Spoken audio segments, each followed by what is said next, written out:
sur la gare de l'heure. Garde à vous.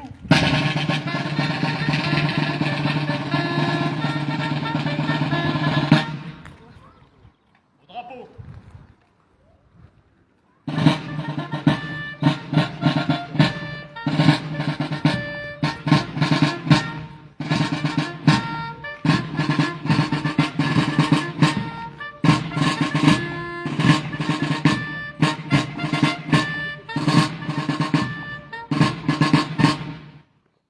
Repos.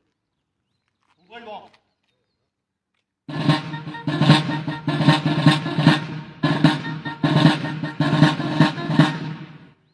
Lecture des discours.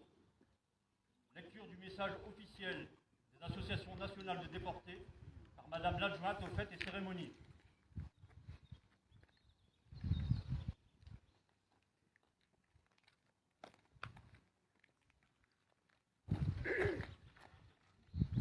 Le dernier dimanche d'avril, notre nation est appelée à rendre hommage aux victimes et héros de la déportation disparus dans les camps de concentration et les centres d'extermination nazis.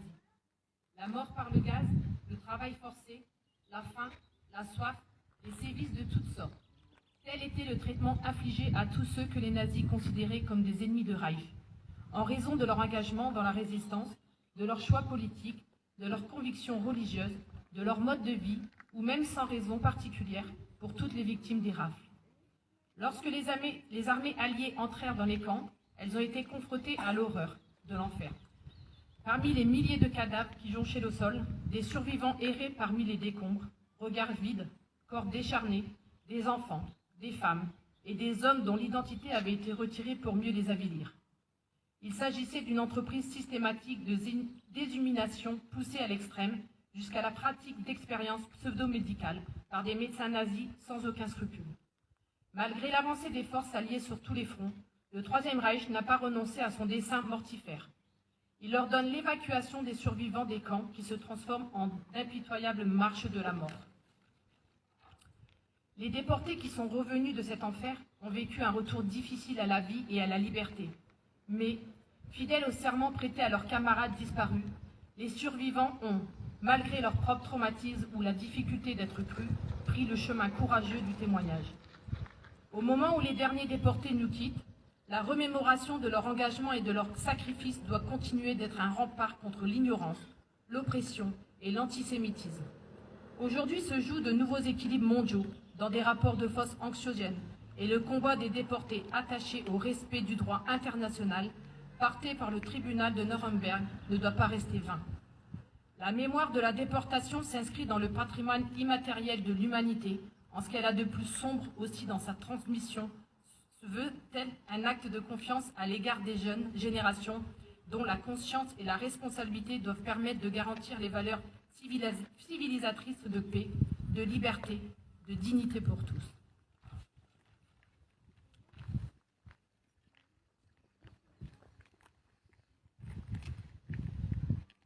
Lecture du discours du président des anciens combattants.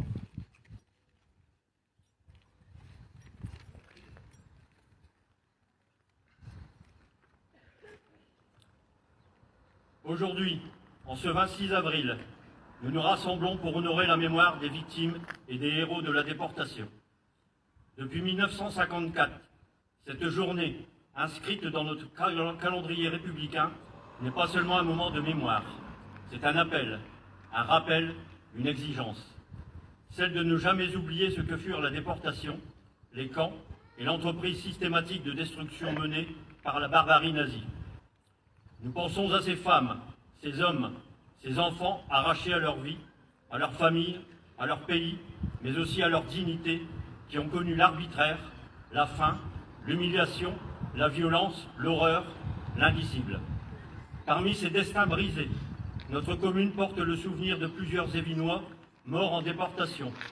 Ils faisaient partie du train des 273 mineurs, transférés dans un premier temps à la forteresse de Huy, en Belgique, puis dans différents camps de concentration parce qu'ils avaient refusé de travailler pour l'occupant. Bovins Ernest, Dablement Henri, Don Kléber, Zizwinski François, Huvel Henri, Lefer Victor, Novakovski François, Willow Camille. Des hommes de chez nous, des visages familiers pour certains et leurs descendants, des membres de notre histoire collective. Les évoquer, c'est rappeler qu'aucune communauté, aucune famille, aucun village n'a été épargné. C'est rappeler que derrière chaque nom gravé sur un monument, il y avait une vie, une voix, une présence. Nous pensons aussi à celles et ceux qui, au cœur même de l'enfer concentrationnaire, au cœur même de l'horreur, ont trouvé la force de rester debout, ont trouvé la force de résister, parfois par un geste minuscule, un mot, un regard, un acte de solidarité, parfois par un acte héroïque. Résister pour rester humains dans un monde qui voulait les déshumaniser. Ce sont eux que nous appelons aujourd'hui les héros de la déportation. La déportation n'est pas une abstraction historique. Elle fut une réalité brutale, méthodique, inhumaine. Derrière chaque numéro tatoué, il y avait un visage. Derrière chaque wagon scellé, une histoire. Derrière chaque disparition, un monde anéanti. Aujourd'hui, alors que les derniers témoins disparaissent, notre responsabilité grandit et il nous revient de porter leur voix, de raconter ce qu'ils ont vécu, de dire ce que fut la déportation, de dire ce que fut l'horreur, mais aussi ce que fut le courage. Si nous sommes réunis, c'est pour leur rendre hommage, mais aussi pour transmettre. Car la mémoire n'est pas un simple souvenir figé, elle est une responsabilité. Elle nous oblige à rester vigilants face à toutes les formes de haine, de racisme, d'antisémitisme, de négationnisme, de discrimination. Elle nous rappelle que rien n'est jamais acquis, que les droits humains ne tiennent que par la volonté de les défendre. Se souvenir, c'est refuser l'indifférence.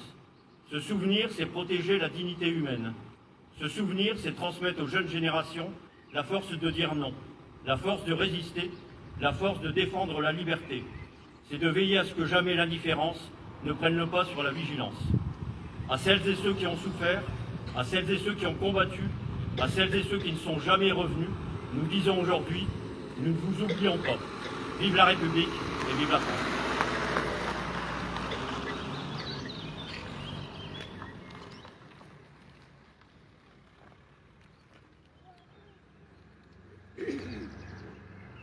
Discours de Monsieur le maire.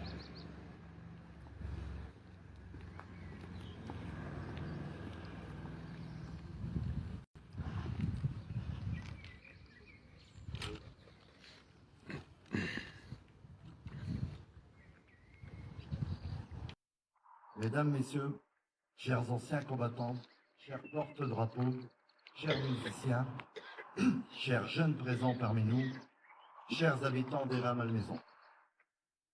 C'est avec gravité et recueillement, mais aussi avec une profonde émotion, que nous sommes réunis aujourd'hui pour commémorer la journée nationale du souvenir des héros et des victimes de la déportation. En ce dernier dimanche d'avril, partout en France, dans les grandes villes comme dans les plus modestes communes, la nation tout entière s'incline devant la mémoire de celles et ceux qui ont connu l'indicible.